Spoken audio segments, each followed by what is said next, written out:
আসসালামু আলাইকুম। সংবাদে আপনাদের সবাইকে স্বাগতম জানাচ্ছি আমি নুসরাত। শুরুতেই সংবাদ শিরোনাম। শিগগিরই আপনাদের সঙ্গে দেখা হবে, তারেক রহমান। অতি শিগগিরই দেশের জনগণের সঙ্গে সরাসরি দেখা হবে বলে জানিয়েছেন বাংলাদেশ জাতীয়তাবাদী দল বিএনপির ভারপ্রাপ্ত চেয়ারম্যান তারেক রহমান। রোববার 10 আগস্ট বিকালে রাজশাহী মহানগর বিএনপির দ্বিবার্ষিক সম্মেলনে লন্ডন থেকে ভার্চুয়ালি যুক্ত হয়ে প্রধান অতিথির বক্তব্যে তিনি এই কথা বলেন। এনসিপি নেতাকর্মীদের আনন্দের বার্তা দিলেন আখতার হোসেন। দল হিসেবে নিবন্ধনের প্রাথমিক পরীক্ষায় উত্তীর্ণ হয়েছে জাতীয় নাগরিক পার্টি এনসিপি। এই নিয়ে দলের নেতাকর্মীদের আনন্দের বার্তা দিয়েছেন দলটির সদস্য সচিব আখতার হোসেন। দুই কিশোরকে হাত বেঁধে পেটানোর ভিডিও ভাইরাল। পটুয়াখালীর বাউফলে দোকানঘরে আগুন লাগানোর অভিযোগে দুই কিশোরকে অমানবিক নির্যাতনের ভিডিও ছড়িয়ে পড়েছে। শনিবার 9 আগস্ট রাত 2:30টার দিকে এ ঘটনা ঘটে। সরকারের কাছ থেকে বড় ধাক্কা খেয়েছি নূর। অন্তর্বর্তী সরকারের প্রতি প্রত্যাশা নিয়ে বড় ধাক্কা খাওয়ার অভিযোগ তুলেছেন গণ অধিকার পরিষদের সভাপতি নুরুল হক নূর। তিনি বলেন, জুলাই গণ অভ্যুত্থানের পর গঠিত অন্তর্বর্তী সরকারের কর্মকাণ্ড এখনও জনগণের প্রত্যাশা পূরণ করেনি, বরং এর ঘোষণাপত্রে অনেক গতানুগতিক বিষয় অন্তর্ভুক্ত হয়েছে যা আন্দোলনের চেতনা ও প্রেক্ষাপটকে সঠিকভাবে প্রতিফলিত করে না। এতক্ষণ শুনছিলেন সংবাদ শিরোনাম, এখন বিস্তারিত। অতি শীঘ্রই দেশের জনগণের সঙ্গে সরাসরি দেখা হবে বলে জানিয়েছেন বাংলাদেশ জাতীয়তাবাদী দল বিএনপির ভারপ্রাপ্ত চেয়ারম্যান তারেক রহমান। রোববার 10 আগস্ট বিকালে রাজশাহী মহানগর বিএনপির দ্বিবার্ষিক সম্মেলনে লন্ডন থেকে ভার্চুয়ালি যুক্ত হয়ে প্রধান অতিথির বক্তব্যে তিনি এই কথা বলেন। রাজশাহী নগরীর মাদ্রাসা মাঠ সংলগ্ন ঈদগাহ রোডে আয়োজিত এই সম্মেলনে বক্তব্যের শেষে উপস্থিত নেতাকর্মীদের উদ্দেশ্যে তিনি বলেন, ইনশাল্লাহ অতি শীঘ্রই আপনাদের সঙ্গে সরাসরি দেখা হবে। রাজশাহীর ঐতিহাসিক মাদ্রাসা ময়দান সংলগ্ন মাঠে সম্মেলন উদ্বোধন করেন বিএনপি চেয়ারপারসনের অন্যতম উপদেষ্টা আব্দুস সালাম। বক্তব্য দেন আরিক উপদেষ্টা মিজানুর রহমান মিনু, দলের বন ও পরিবেশ বিষয়ক সম্পাদক মোহাম্মদ মোস্তাদেক হোসেন বুলবুল, ত্রাণ ও পুনর্বাসন বিষয়ক সহ সম্পাদক শফিকুল হক মিলন, রাজশাহী বিভাগের সাংগঠনিক সম্পাদক শাহিদ শওকত প্রমুখ। সভাপতিত্ব করেন নগর বিএনপির আহ্বায়ক এরশাদ আলী ঈশা। সম্মেলন পরিচালনা করেন সদস্য সচিব মামুনুর রশিদ মামুন। তারেক রহমান আরও বলেছেন, আগামী নির্বাচনের মাধ্যমে জনগণের অধিকার প্রতিষ্ঠা হবে। আমরা দৃঢ়ভাবে বিশ্বাস করি আগামী নির্বাচনে দেশের অধিকাংশ জনগণের সমর্থন ধানের শীষ তথা বিএনপি পাবে। তবে এরপরে দেশ গড়তে অনেক চ্যালেঞ্জ রয়েছে। তিনি বলেন, আমাদের সামনে অনেক চ্যালেঞ্জ আছে। আগামী নির্বাচনে আমরা সরকার গঠনে সক্ষম হলে আমাদের দেশকে গড়তে হবে। স্বৈরাচার শিক্ষা, বিচার, আইনশৃঙ্খলা, অর্থনীতি, স্বাস্থ্য ব্যবস্থা ধ্বংস করে দিয়েছে তাদের নিজেদের স্বার্থে। আগামী নির্বাচনে আমরা জনগণের সমর্থন নিয়ে সরকার গঠন করলে আমাদের এই চ্যালেঞ্জগুলো মোকাবিলা করতে হবে। দেশ গড়তে বিএনপি প্রথম সংস্কার প্রস্তাব তুলে ধরেছে জানিয়ে তারেক রহমান বলেন, 2.5 বছর আগে স্বৈরাচার সরকারের আমলেই আমরা বাংলাদেশের মানুষের সামনে 31 দফার উপস্থাপন করেছিলাম। সেই 31 দফার মাধ্যমে আমরা বিভিন্ন সংস্কার কর্মসূচি দিয়েছিলাম। বর্তমান অন্তর্বর্তী সরকার সংস্কার কমিশন গঠন করেছে। এখন সংস্কারের জন্য যেসব আলোচনায় আসছে, অধিকাংশ সংস্কার প্রস্তাব বিএনপি 2.5 বছর আগেই জাতির সামনে ঘোষণা করেছিল। কারণ আমরা বিশ্বাস করি এই দেশকে যদি এগিয়ে নিতে হয় তাহলে কতগুলো ব্যাপারে রাষ্ট্রের সংস্কার করতে হবে। সেই জন্য অন্য কেউ চিন্তা করার আগে আমরা বিএনপি 2.5 বছর আগে সংস্কার প্রস্তাব উপস্থাপন করেছিলাম। তিনি বলেন, বিগত স্বৈরাচারের সময় এমনভাবে স্বাস্থ্য ব্যবস্থা সাজিয়েছিল যাতে পার্শ্ববর্তী একটি দেশে গিয়ে মানুষ সেবা নিতে বাধ্য হয়। এই দেশে হাসপাতাল ধ্বংস করে ইচ্ছে করে রোগীদের পার্শ্ববর্তী দেশে পাঠিয়ে দিত। তারা চিকিৎসার নামে বৈদেশিক মুদ্রা পাঠিয়ে দিত। আমাদের এখন নিজস্ব চিকিৎসক ও নার্স গড়ে তুলতে হবে যাতে দেশের মানুষ দেশের হাসপাতালে উন্নত চিকিৎসা সেবা পায়। তারেক রহমান বলেন, স্বৈরাচার সরকার জনগণের আন্দোলনের মুখে পালিয়ে যেতে বাধ্য হয়েছে। তারা 1 যুগেরও বেশি সময় ক্ষমতা দখল করেছিল। কিভাবে তারা গুম, খুন, হত্যা শুরু করেছিল আমরা দেখেছি। তারা বিরোধী মতের মানুষের বিরুদ্ধে কিভাবে মিথ্যা মামলা দিয়েছিল দেখেছি। এই সম্মেলনে যারা উপস্থিত তাদের অধিকাংশ মানুষ মিথ্যা মামলায় জর্জরিত হয়েছেন। শুধু বিএনপি নয়, বিএনপির বাইরেও বহু রাজনৈতিক দল আমাদের সঙ্গে ছিল। ছোট বড় যেমন দলই হোক না কেন, যারা মানুষের অধিকার আদায়ের লক্ষ্যে সোচ্চার ছিল, প্রত্যেকের বিরুদ্ধে তারা মিথ্যা মামলা দিয়েছিল, গুম, খুন করেছে। আমরা রাজনীতি করেছি, কিন্তু পরিবারের যে সদস্য রাজনীতি করেনি তাকেও হয়রানি করা হয়েছে। তিনি বলেন, শুধু রাজনৈতিক দল নয়, রাজনীতির বাইরেও বহু সাধারণ মানুষ যারা বিভিন্ন বিষয়ে প্রতিবাদ জানিয়েছেন, তাদের বিরুদ্ধেও আমরা দেখেছি কিভাবে অত্যাচারের স্ট্রিম রোলার চালানো হয়েছে। আমরা দেখেছি সেই সময় কিভাবে নির্বাচন ব্যবস্থাকে ধ্বংস করে দেওয়া হয়েছিল। সেটি যে কোনো নির্বাচনই হোক, প্রতিটি পর্যায়ে নির্বাচনী ব্যবস্থাকে ভেঙে চুরে দেওয়া হয়েছিল।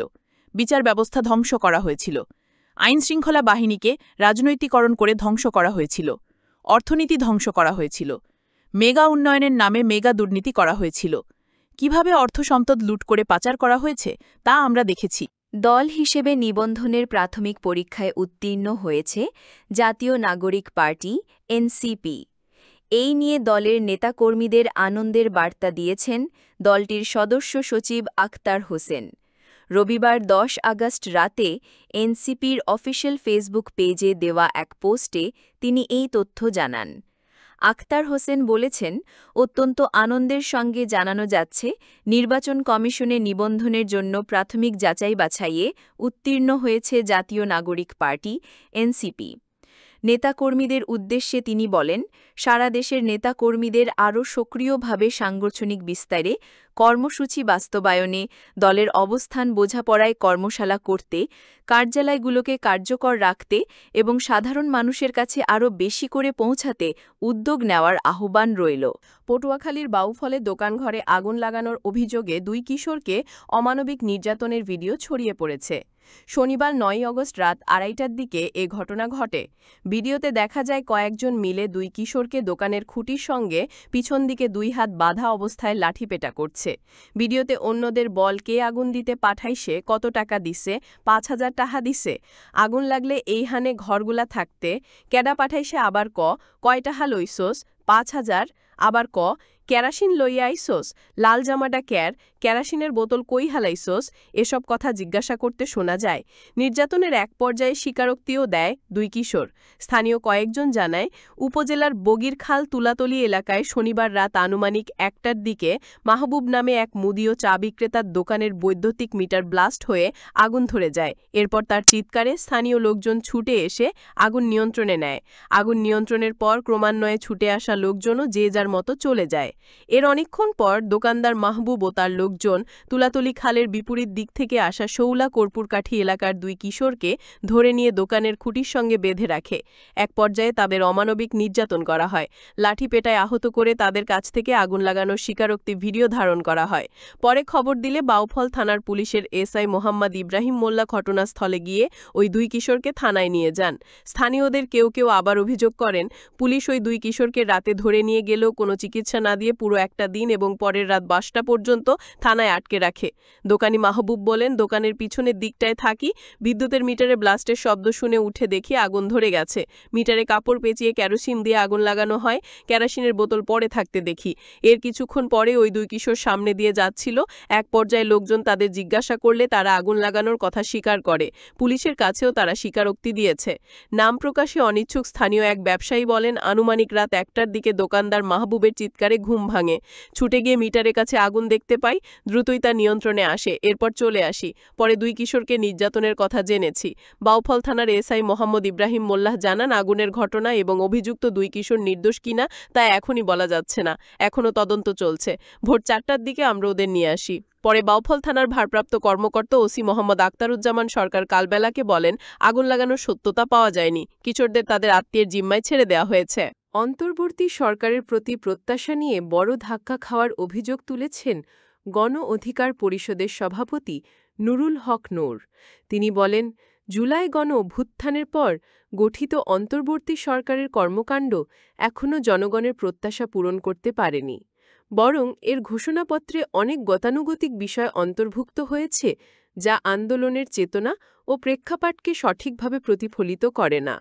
শুক্রবার 8 আগস্ট দুপুরে জুলাই গণ অভ্যুত্থানের বর্ষপূর্তিতে দ্রুত বিচার সম্পন্ন, মৌলিক সংস্কার ও জাতীয় সংসদ নির্বাচন শীর্ষক আলোচনা সভায় এই মন্তব্য করেন তিনি।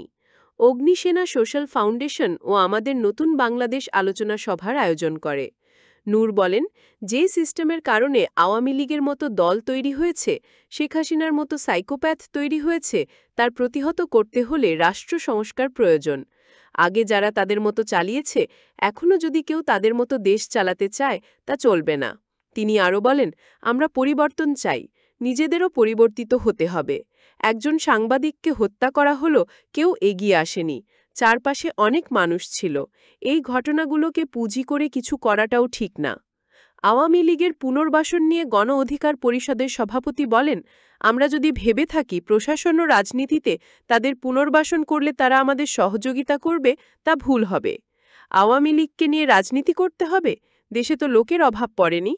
জুলাই গণ অভ্যুত্থানের ঘোষণাপত্রের সমালোচনা করে তিনি বলেন, এতে প্রকৃত প্রেক্ষাপট ১৬ বছরের অত্যাচার, গুম, খুনের ইতিহাস যথাযথভাবে ফুটে ওঠেনি।